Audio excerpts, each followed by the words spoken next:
All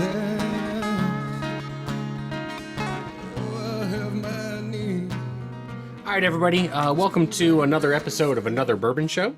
Tonight we're going to be drinking it's a newer bourbon. Let's call it that, and it has been making a huge splash throughout the St. Louis area for sure. I think it's been making a huge splash in other areas as well, but I can't speak to that. But I can tell you that in the St. Louis area, it's been making a huge splash. What we're going to be drinking tonight is going to be New Riff. New Riff, I'll talk about the company here in a minute, but before we get to that, Steven, what do you think of this bottle, this label? I think this is a beautiful bottle overall. Now, again, this is one of those bottles where I typically do not like the tall, skinny bottle as a look for whiskey as a whole. However, I think that this is another one that just looks really beautiful, and I think it fits it really well. With what they're going for, I can't imagine being in a different style bottle. If you had like a short stubby bottle, this kind of like tapered dark bottle would not look nearly as good. I think it's really impressive. Nothing looks quite like it on the shelf. And I'm going to give it an 8 out of 10.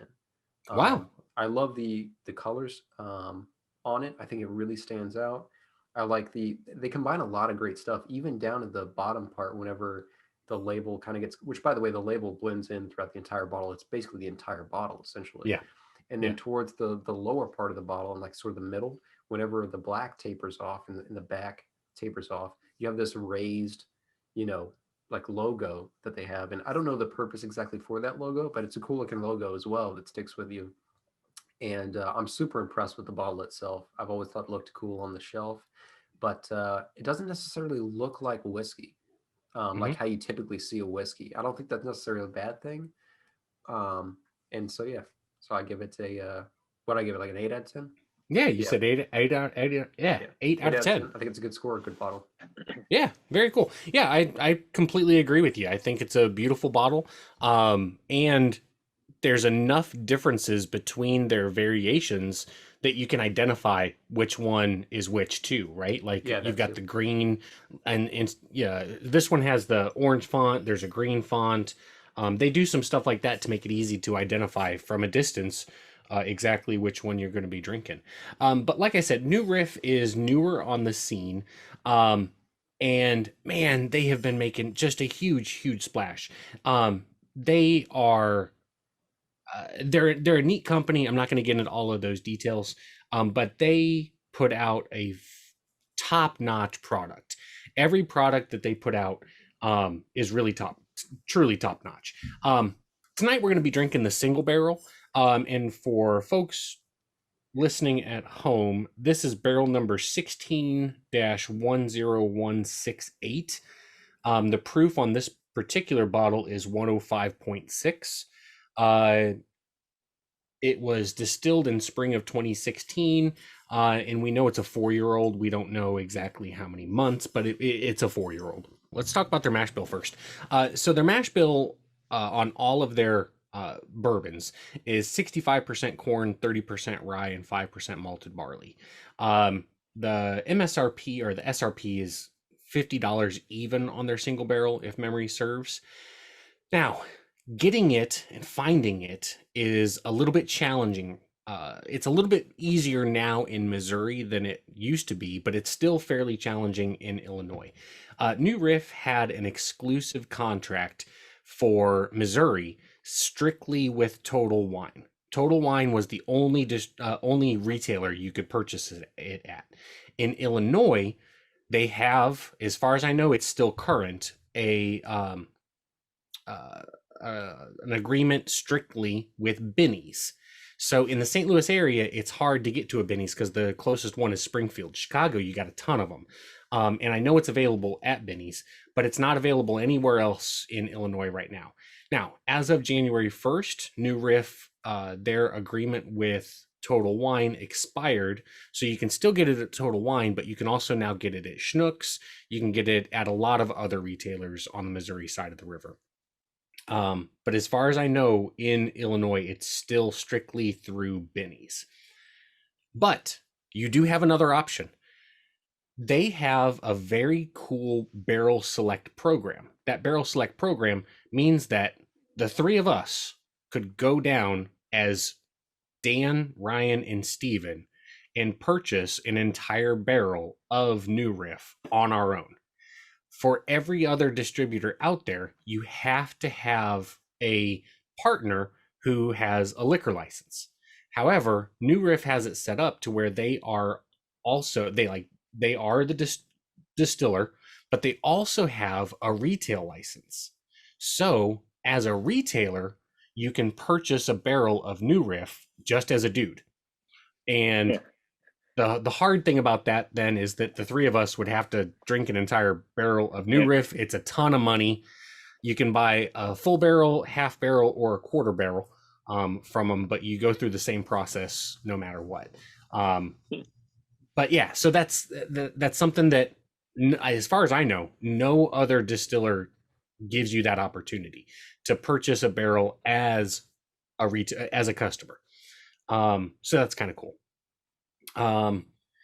Since we're going to be drinking the single barrel, it's important to note that the tastes that the three of us, pick up on tonight may not be what you get from a single barrel that you've got, because they could be very different. That's the reason I told you guys what barrel it is, which once again is 16-10168.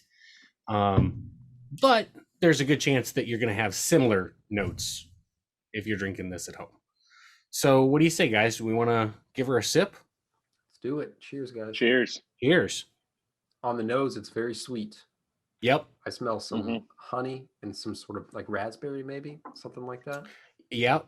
And I like, the predominant thing for me is toffee, right? Like specifically toffee, not caramel, Ryan. Not caramel. Fuck. Toffee.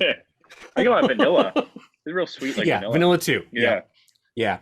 But I for sure get like a fruit flavor, like a berry fruit as well. I get a little licorice too. I feel like maybe it's that fruit though, or like a stone fruit. I don't know. It's definitely interesting. I get a lot of spice. Yeah, like baking spices, peppery, and yeah.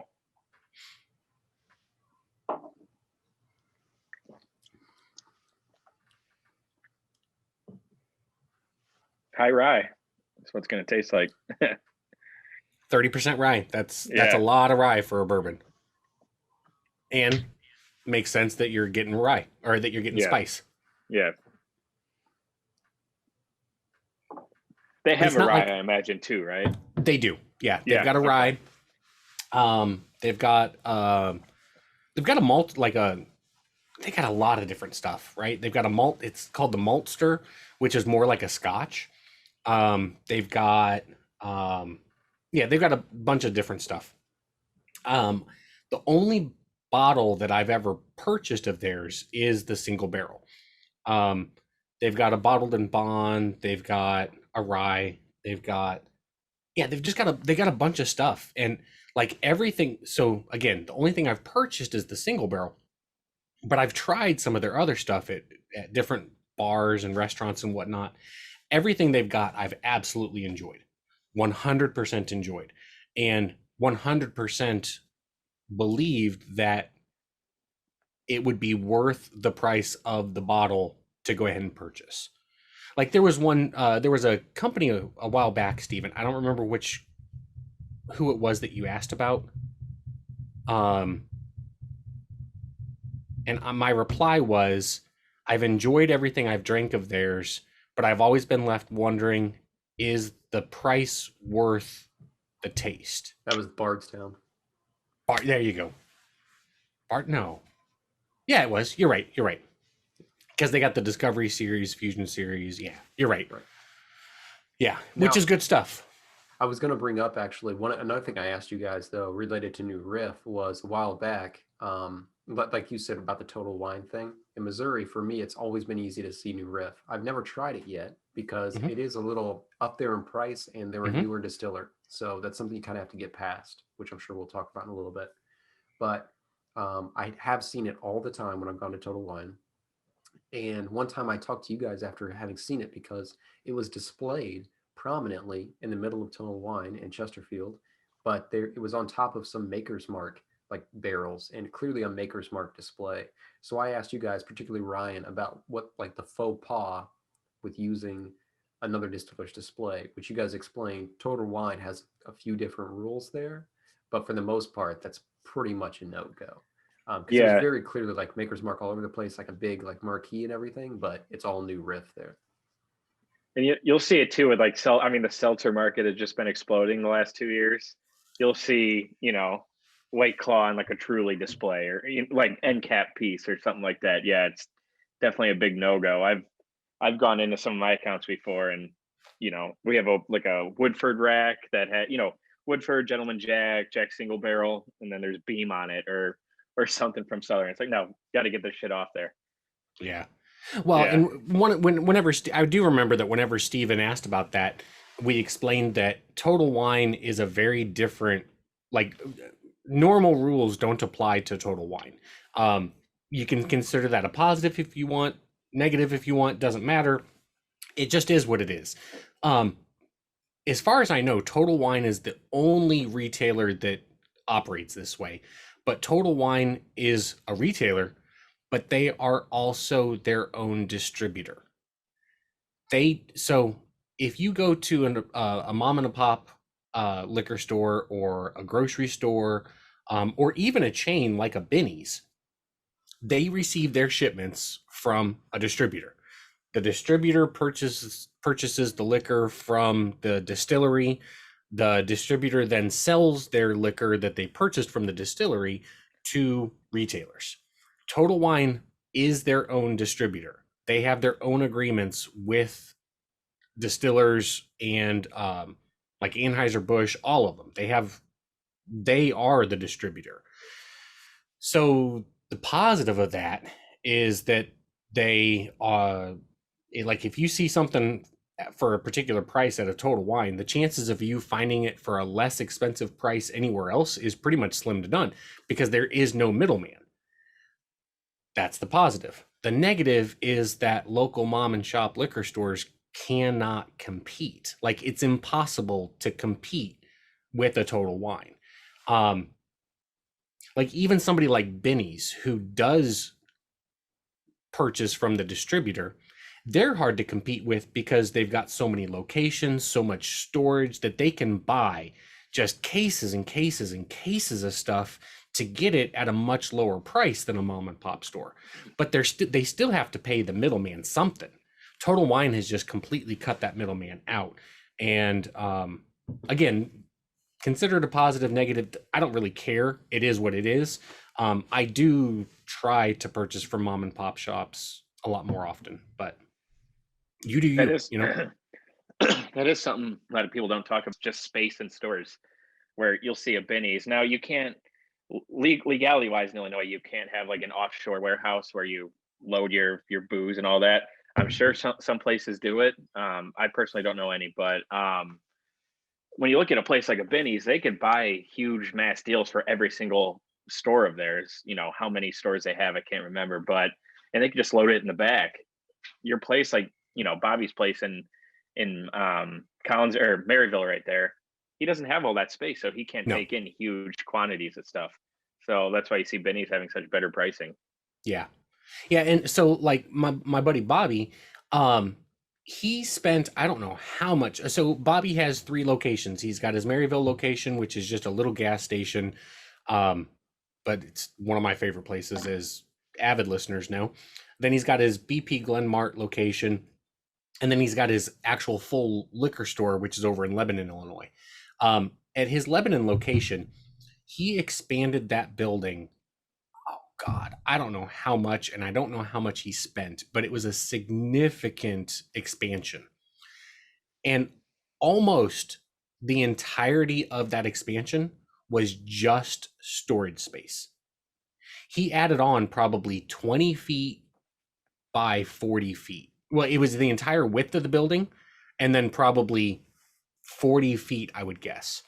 And of that, only like 5 feet ended up being floor space in the store.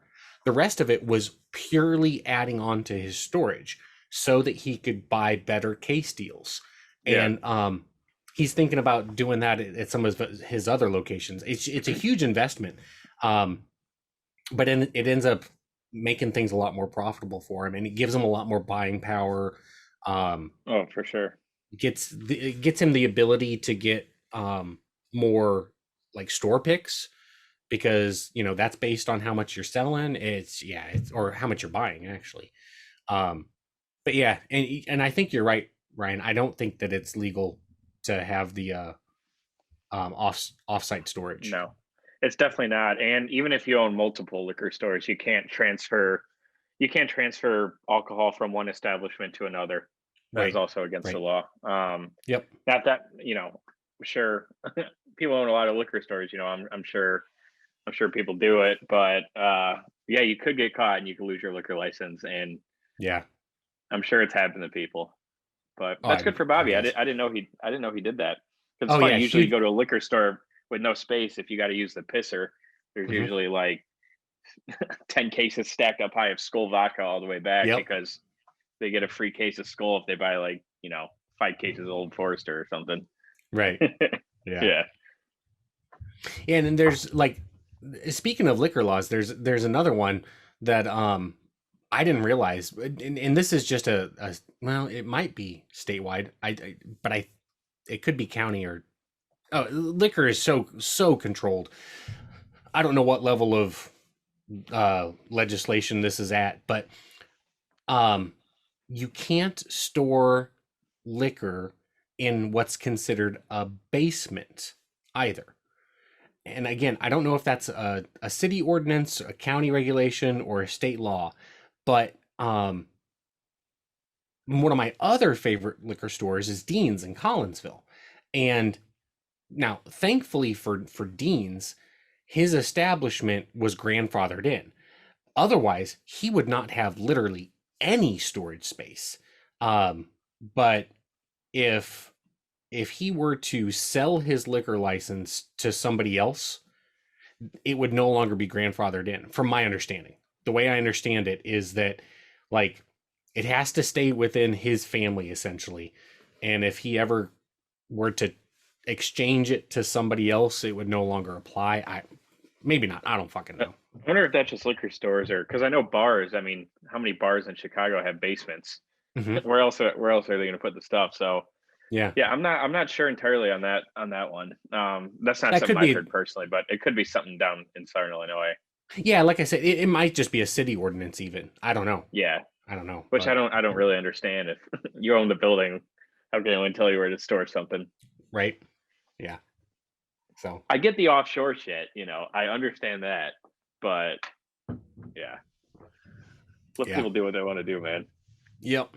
There's So a what lot do of you guys- funky shit. There's a lot of funky shit that happens, man. And then like some liquor stores also have a bar, so then the bar can buy mass deals on on-premise pricing, which is notoriously very low, much lower than what a liquor store would buy for. So not that I know anyone who does that either, but I'm sure that also happens where they'll buy it for the bar side and then it's somehow gets transferred to their liquor store. There's a liquor store in Collinsville that operates that way as well. It's called Lonnies, and Lonnies is another really cool place. It's half the building is a bar, the other half is a liquor store. My understanding with that is that is no longer allowed in Collinsville either, or maybe it's Madison County. Maybe it's the state. I don't know, but once again, if those licenses trade hands, they're going to have to pick bar or liquor store. But again, it could be a city ordinance. I don't know. But if you're in the area, Lonnie's is a neat place to stop in. It's a cool place. Very old school. Very old school. So what do you guys think of New Riff? Picking up anything? I'm liking this a lot. One thing that is definitely noticeable right off the bat for me is I like the flavor a lot. But just like the Weeder, I wish it stuck around a little more. Yeah. Wish it was a higher proof or something there, because it's gone pretty quick. This has even gone quicker than the Weeder was. Mm-hmm. It's very light. And this is a much higher proof too, by the way. Really? Yeah, this is a 105.6 proof. Well, that's extremely smooth for 105 proof. It is real Extremely, smooth. because That's it's one of the gone quick. things I was going to point out. Yep. So this is a dangerous one in that way. But to me, it has a similar profile to something like a Legent. Um, Hmm. that's maybe finished in some sort of different process or something, because there's notes to this that I pick up that are not really present elsewhere, where almost like a wine or something Hmm. taste, in addition to a lot of wood I pick up Hmm. as well. I don't know Yeah. exactly the type of wood, but yeah. Yeah. This is definitely a very oaky bourbon, but like to me, sometimes an oaky bourbon almost has a musty taste to it too. This doesn't have any of, and now I say that, and some people really like that musty flavor. Some people don't like that musty flavor. I particularly do not like that musty flavor. I can't stand it. Um, what's one? IW Harper 15 has a musty, oaky flavor to it. And some people just kill for that stuff. I don't like it. This has an oaky flavor without that must to it. And you're right, Stephen, this is a very dangerous bourbon. There have been nights when I sat down and was just like, I'm just gonna have two, but they were like deep twos. And I know you poured some for us, but that bottle is pretty low from what I yeah, saw when you first had it. yeah, it's, I mean, I like it. I'm a fan of New Riff for sure. I'm having to mute myself every once in a while because we've got a plow that's going by outside right now, trying to bury us out of the snow. We're in the middle of a snowstorm, massive snowstorm that's gone and swept through the Midwest. And Ryan, how many inches do you have right now? I think earlier today it was 1 to 3, and then tonight is like 5 to 8. But my front yard probably has 3 feet of snow in it from Yeah. just the last month and a half alone. Dude, there's a Yeah. buddy of mine he's Air Force. He's down in San Antonio right now. They had like 4 inches of snow in San Antonio. Yeah, Like, it's bad. It's Yeah. just as cold as it is here yeah. in Dallas. Yeah. Yeah, and then San Antonio is another 4 hours south of Dallas, right? Like they are not ready for this. One of my best friends lives in Austin, and he was talking about how he's like, yeah, we're just not prepared for this. So like, we have no plows, we have nothing. Like, we are stuck. We just don't have roads right now. Is how he Yep. phrased it. Yep. And now they've got rolling blackouts because of the electricity. Like, yeah, they are not ready for it at all. You gotta think some of these plow guys in like Missouri are probably gonna be like, "Hey, city of Austin, we'll come down. We'll get all your Yeah. shit done. But you're gonna have to pay us." Yeah. Fucking libertarians were right, man. This grid is bad news. Hey, did you know that their symbol is a porcupine? Libertarians? Yeah, so you know how like Democrats are Elephant, the donkey. elephant and then the Republicans are donkeys, or maybe I got that flip-flopped or whatever. Libertarians are porcupines. Republicans are elephants, yeah. Oh, is that what it was? And donkey. Okay. So Republicans are the elephant is their logo. Democrats are donkeys. Libertarians are porcupines. I find that I would have figured they were a snake because of all the "Don't Tread on Me" apparel that I see. I could see that as well. And when I first saw the symbol, I was like, "Oh, look, a hedgehog." And a libertarian was like, "No, dude, it's a porcupine." I was like, "Well, I liked it Same better when it family, was a right? hedgehog."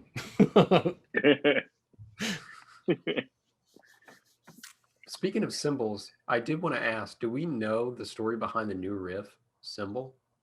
Like, it's like a sine wave or whatever. I don't. Like, I don't It's know. supposed to be like a barrel or something.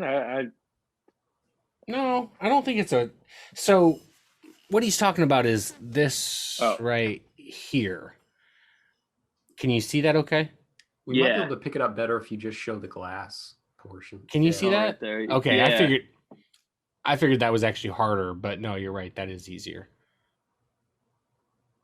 Yeah, so I mean, it's definitely not a barrel, but I don't know what that. Oh, you know what I'm. Oh, dude. Is that an in? and an F. Like I'm seeing an F right here I can see that. and an N. Oh, for non-filtered maybe? Or new Because one of their Riff, but things is like that it's one of their things is that they don't do chill filtration at all. So no filtration maybe? or it could be new riff, and it's kind of like a signature where you can only really make out the first letter and the last letter. You know what I'm? It's not like music related at all, is it? I don't know. Hey, new riff. What's your goddamn symbol mean? What the fuck is this? Comment below. We like assume it. Whoever comments below is a new riff employee, and we'll take it as gospel. Thank you.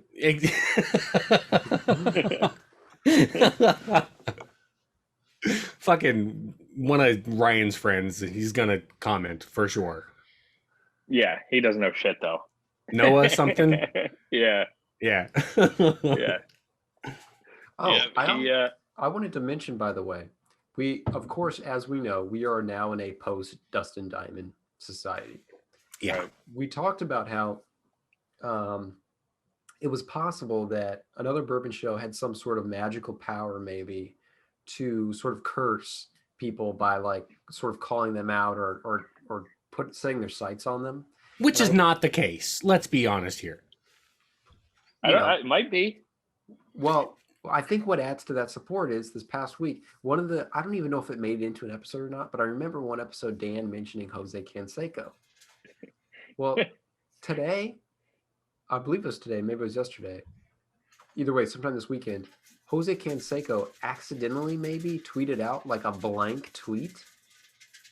And, yeah, I saw that. And people got alerted for it.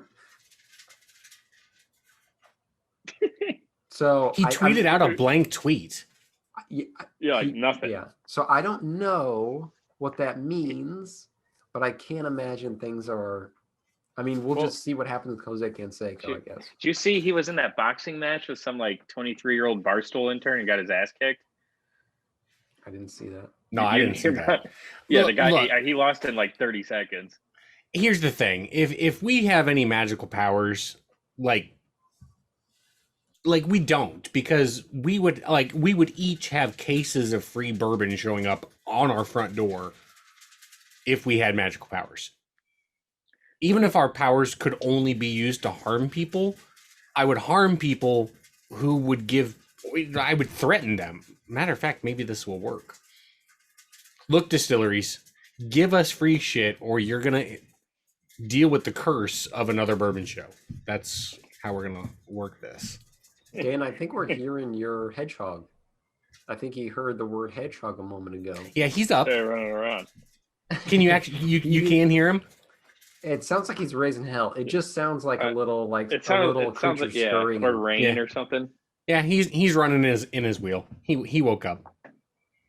You guys want to see him again? Yeah, let's do it. Let's see him again.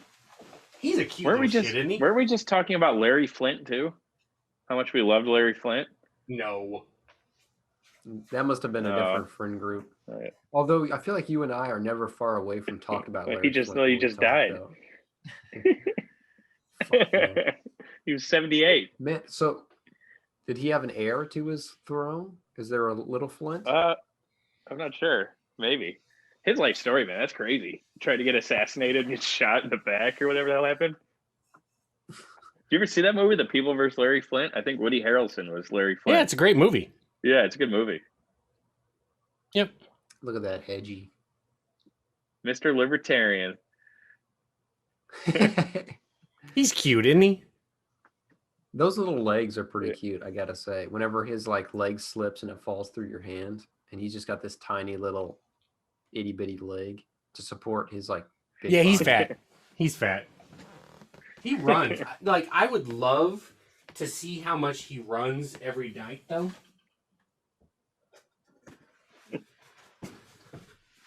Yeah. I'd love to see how much he runs every night, because I mean, he gets on his wheel and he just trucks like all night long.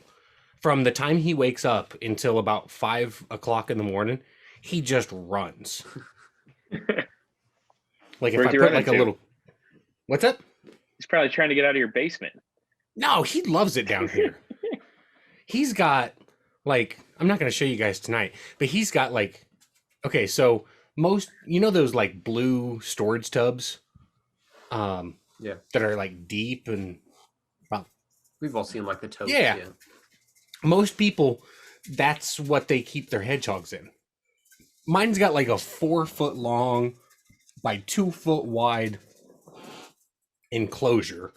On one side, he's got his sleeping area where he's got his little knapsack and a little rock he can hide in.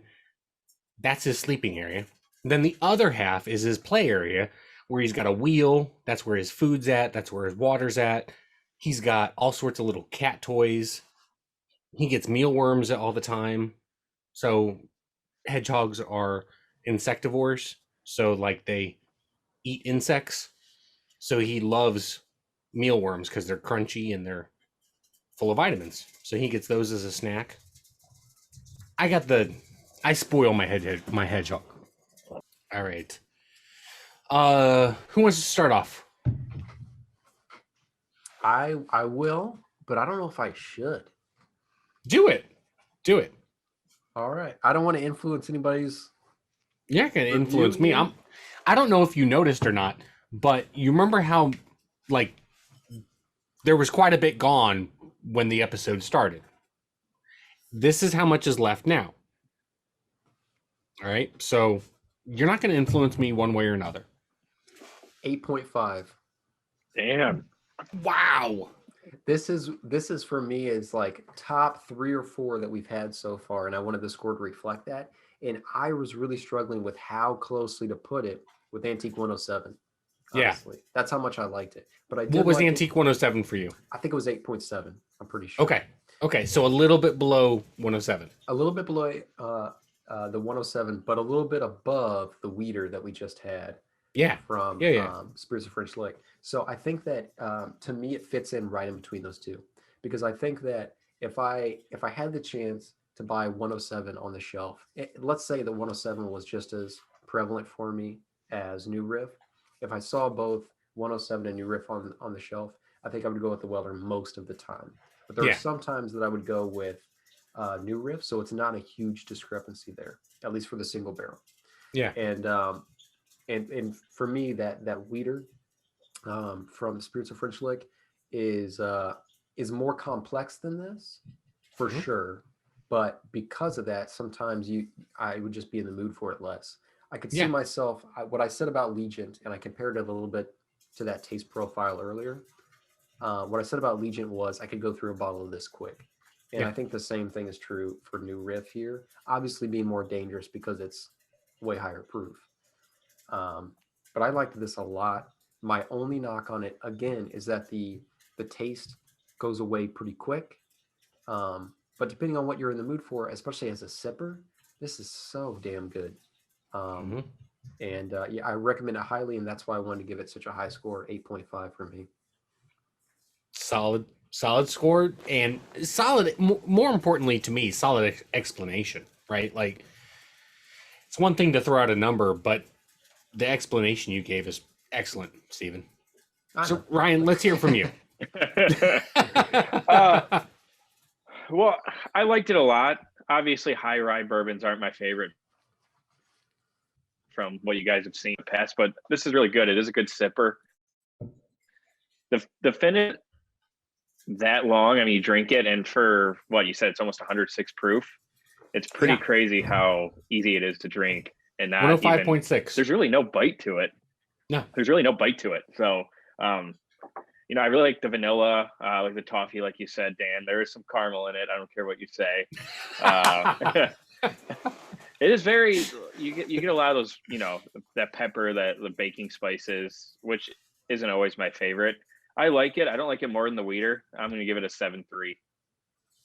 Still, I mean, 7.3, let's be honest. 7.3 is still a solid fucking score. 100%. 7.3 is a solid score.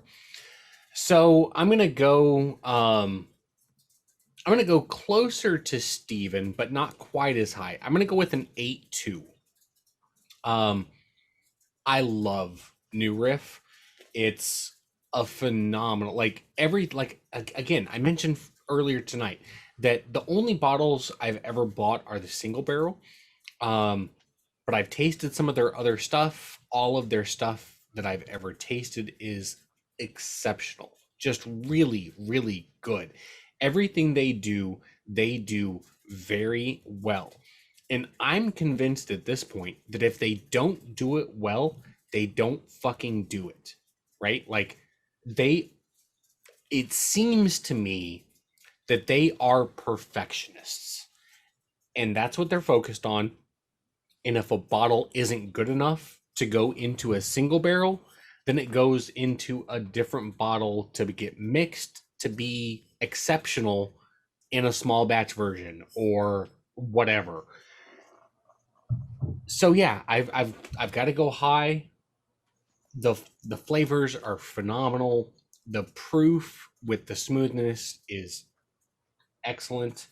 There really isn't too many negatives I can say about them at all. It's really good stuff. If you see it, buy it. It's good. It's good. That's all I can say. So there you have it. So we've got an 8.5, an 8.2, and a 3. 7.3. Rates well across the board.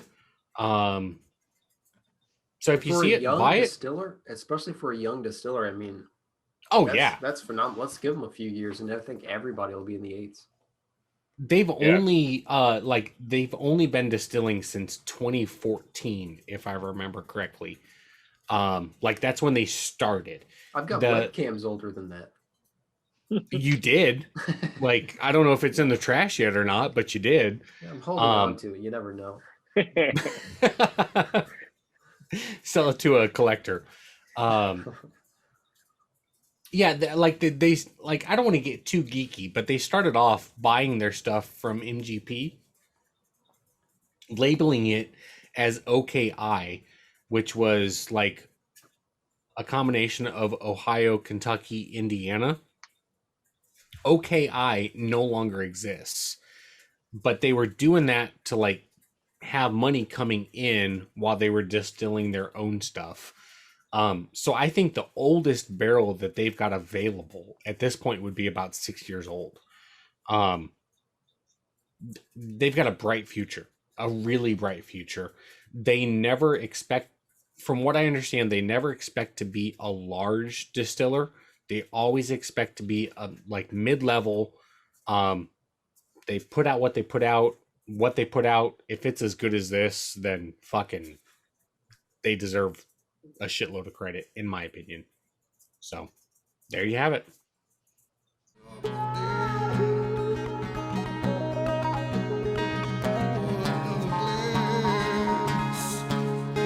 Another brother showing